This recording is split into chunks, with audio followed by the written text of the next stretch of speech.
जिल्हा परिषद प्राथमिक शाळा भोसी आहे व आमच्या टीमचे नाव कल्पना चावला आहे। माझे नाव राधिका अवचार आहे। माझे नाव ईश्वरी अवचार आहे। माझे नाव श्रावणी कदम आहे। माझे नाव मुक्ती अवचार आहे।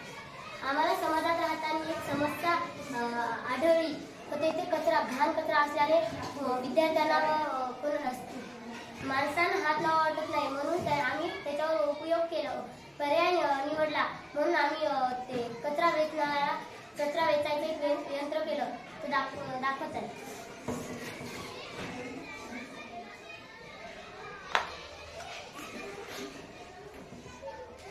त्याने असा कचरा उचलता येतो व साईडला टाकता येतो। व आम्ही याच्यात साहित्य वापरलेलं आहे, एक कप वापरलेला आहे, दुसरा कप वापरलेला आहे व एक कांडी वापरलेली आहे। धन्यवाद।